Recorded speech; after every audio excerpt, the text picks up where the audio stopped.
మౌళి నీకు మాట చెప్తున్నానమ్మా, ఈ 20 రోజులు జరిగిందంతా అబద్ధం, ఒక కల్పన, ఒక 3D అనుకో. కళ్ళజోడిది ఈ సినిమా రిలీజ్ ముందు రోజు నువ్వు ఉన్న స్టేటస్ మీదే ఉండు. నేను అలాంటి దగ్గరికి వస్తారు, మౌళి గారు మీరు 6 అడుగులు హైట్ ఉన్నారండి, మీ ముందు విజయ్ దేవరకొండ మహేష్ బాబు ఏం పనికి వస్తారని అంటారు. అవన్నీ నమ్మకపు, అది వాస్తవాన్ని నమ్మమ్మా. మీ గాజువాక బేసిని మర్చిపోకు.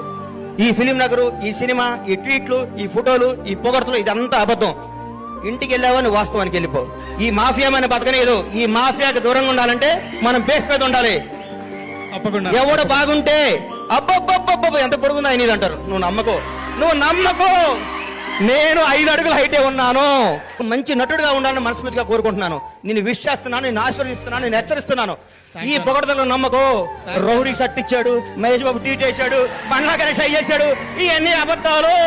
ఇది నిన్ను బ్లెస్ చేయడానికి, నీకు విషయం చెప్పడానికి చేస్తారు. ఇది ఈ రోజే. ఇంకో ఫ్రైడే ఇంకో మోడీ వస్తాడు, ఇంకో ఫ్రైడే ఇంకోటి వస్తాడు. ప్రతిదానికి ప్రిపేర్ అయ్యిండు. ఎప్పుడు జాగ్రత్తగా ఉండు. దయచేసి దురలవాట్లు చేసుకోకు. ఎవరిని నమ్మకు, నమ్మినట్టు ఉండు. వాస్తవంగా బతుకు. అద్భుతంగా కథలు చేసుకో. నటుడిగా పేరు తెచ్చుకో. మీ అమ్మ నాన్న తలెత్తుకుని తిరిగే విధంగా, నీ బంధువులందరూ మౌళి మా ఫ్రెండ్ అని చెప్పుకునే విధంగా, ఇండస్ట్రీ అంతా నిన్ను చూసి ఆనందపడే విధంగా మనస్ఫూర్తిగా ఉండాలని కోరుకుంటూ